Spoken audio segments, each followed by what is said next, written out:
दोस्तों, बिहार में पहले चरण की वोटिंग यानी कि बम्पर वोटिंग के बाद राहुल गांधी के वोट चोरी के आरोप इस बार कैसा असर दिखाने वाले हैं, यानी कि जमीन पर क्या असर दिखने वाला है, ये पता लगेगा 14 नवंबर को।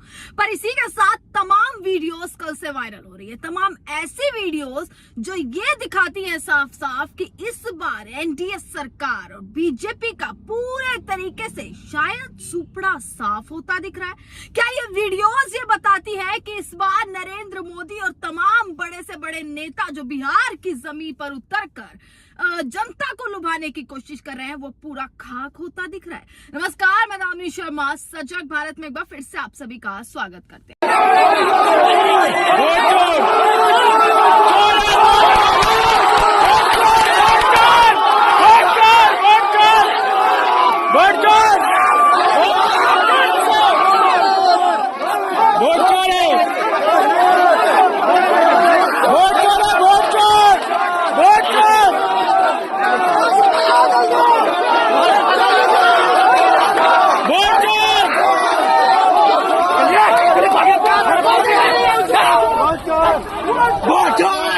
दोस्तों, एक वीडियो कल से वायरल हो रही है, वो वीडियो कोई और नहीं बल्कि बीजेपी कैंडिडेट की है। अभी मैंने आपको जो वीडियो दिखाई, ये वीडियो में आप देख पा रहे होंगे बीजेपी कैंडिडेट जिनका नाम है देवेश कांत सिंह। देवेश कांत सिंह बीजेपी के कैंडिडेट हैं। जब बूथ पर मतदान देने के लिए पहुंचते हैं तो वहां से जनता ने उनका खदेड़ा कर दिया, यानी कि जनता ने उन्हें वहां से भगा दिया, यानी जनता की नाराजगी, जनता का आक्रोश। और केवल इतना ही नहीं बल्कि इसके पीछे से लगातार जनता ने वोट चोर के नारे लगाए हैं बीजेपी कैंडिडेट के खिलाफ, जो साफ ये दर्शाती हैं कि राहुल गांधी के वोट चोरी के आरोप, बिहार में एसआईआर का मुद्दा अब कहीं ना कहीं इस बार मतदान में देखने के लिए मिलेगा। 11 नवंबर को दूसरा चरण है, 14 नवंबर के नतीजे हैं और अब पता लगेगा कि बम्पर वोटिंग के नाम पर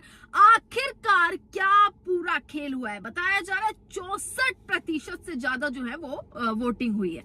इसी के साथ ये वीडियो आपने देखी कि वोट चोर के नारे लगाए गए हैं जब बीजेपी कैंडिडेट वहां पर पहुंचे। और केवल एक जगह की दोस्तों ये तस्वीरें नहीं आई हैं, तमाम तस्वीरें जो है वो कल निकल कर आई हैं। कुछ वीडियोस ऐसी भी निकल कर आई हैं कि लोगों के नाम वोटिंग लिस्ट में हैं पर उन्हें वहां पर वोट नहीं देने दिया, ये भी ऐसी कुछ वीडियोस निकल कर आई हैं। एसआईआर का एक सबसे बड़ा मुद्दा था जो कल जमीन पर देखने के लिए मिला है कि किस तरीके से चुनाव आयोग के द्वारा जो एसआईआर कराया गया, जिस पर इतने सवाल खड़े हुए, पूरा विपक्ष, पूरा महागठबंधन इकट्ठा होकर एक मुद्दा बना जो एसआईआर का, और जिस एसआईआर को पूरे देश में लागू करने की बात की जा रही है वो एसआईआर बिहार में किया गया। और उसके बाद वीडियोस वही निकल कर आए जिसका डर था वही हुआ। जिन लोगों के नाम वोटिंग लिस्ट में थे वो वीडियोस, वो ऐसी फोटोज निकल कर आई हैं कि उन्हें भी वोट नहीं देने दिया गया। उनका नाम होते हुए वो वोट नहीं दे पाए, यानी कि जो पहले हुआ था कि मृत को जिंदा घोषित कर दिया और जिंदा को मृत घोषित कर दिया। ये पूरा खेल, ये पर्दे के पीछे का पूरा खेल, ये जल्द जो है वो खुलने वाला है। वहीं दोस्तों सबसे बड़ा असर देखिएगा, पहला चरण हो चुका है, पहले चरण में बहुत सारी वीडियो सामने आ गई है और बिहार में जिस तरीके से वोट चोर के नारे लग रहे हैं अभी भी, और खासकर राहुल गांधी ने कैसे पहले चरण के मतदान से एक दिन पहले हाइड्रोजन बम, जिसकी लगातार पूरी विपक्ष जो है धमकी देता हुआ नजर आ रहा था, जिस पर लगातार पूरा विपक्ष एकजुट होकर खड़ा था कि कभी भी वो हाइड्रोजन बम आ सकता है। और दोस्तों अगर आप मेरी पहले की वीडियोस देखेंगे, अभी 3 से 4 दिन पहले ही मैंने ये वीडियोस में बोला था कि अगर ऐसा हुआ कि राहुल गांधी ने चुनाव से एक दिन पहले, मतदान से एक दिन पहले अगर हाइड्रोजन बम फोड़ दिया तो कैसे वो सीधा असर मतदान पर करने वाला है। और वही हुआ, राहुल गांधी ने पूरा हरियाणा की वोट चोरी का जो आरोप लगाते हुए पूरा खेल का जो पर्दाफाश किया है वो मतदान से ठीक एक दिन पहले किया है, जिसका अंजाम क्या होगा वो अब जमीन पर देखने के लिए मिलेगा। और राहुल गांधी ने इस पर एक बयान भी आज दिया है, वो बयान मैं आपको यहाँ पर सुनवा देती हूँ कि आज राहुल गांधी ने जो बयान दिया है ये कहते हुए दिया है कि हरियाणा के चुनाव में होलसेल में वोट चोरी हुई है। मैंने नकली वोट, फेक फोटोग्राफ जैसे कई सबूत रखे थे, इसका कोई जवाब नहीं आया है। इस मामले में बीजेपी चुनाव आयोग को बचाने में लगी है। सच्चाई यह है कि नरेंद्र मोदी हो, अमित शाह और चुनाव आयोग मिलकर संविधान पर हमला कर रहे हैं। बीजेपी ने इसी तरह से हरियाणा, मध्य प्रदेश, छत्तीसगढ़ में वोट चोरी की है और अब यही काम बिहार में करने जा रहे हैं। लेकिन हम देश के युवाओं को यह साबित कर देंगे कि नरेंद्र मोदी चुनाव चोरी कर प्रधानमंत्री बने हैं। एक बार फिर से बड़ा आरोप राहुल गांधी लगाते हुए नजर आए। दोस्तों, इस बार ये सोचेगा कि एक तरफ जहां पर राहुल गांधी ने सारे आरोप लगाए और चुनाव से पहले ये सारी तमाम चीजें निकल कर आई, कैसे पूरा फेक फोटोग्राफ्स को यूज किया गया, एक बाहर की मॉडल ने किस तरीके से इतने तमाम जगह पर उसका नाम आया कि इतनी जगह पर वोट्स देते हुए वो नजर आया, उसके बाद वहां से वो वीडियोस निकल कर आई।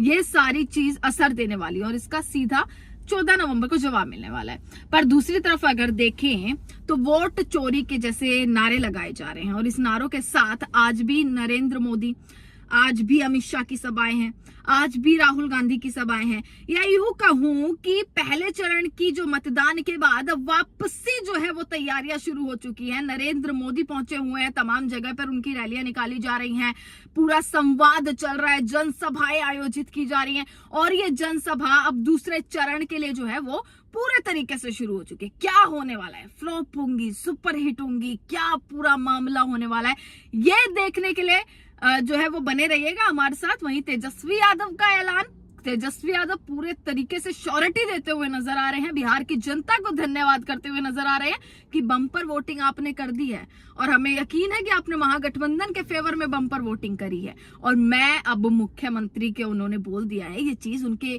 शब्दों से साफ झलकती हुई नजर आ रही है कि मुख्यमंत्री तेजस्वी यादव बनते हुए नजर आ रहे हैं। ये कहना है वोटिंग के बाद, ये कहना है पहले चरण के मतदान के बाद कि तेजस्वी यादव का नाम सामने आ रहा है कि तेजस्वी यादव को सबसे ज्यादा लोगों ने पसंद किया है और सबसे ज्यादा लोगों ने जो है वो वोटिंग फेवर में की है। ये सारी वीडियोस, फोटोज तमाम कल से निकलती हुई नजर आ रही हैं। केवल और केवल अब 4 दिन का वक्त बचा है और ये 4 दिन बाद दूसरा चरण है। 4 दिन बाद दूसरा चरण और बिहार वो राज्य जहां पर सबकी नजर है, जहां पर पूरे देश की नजर इस वक्त अटकी हुई है कि क्या इस बार बिहार के चुनाव में होने वाला है।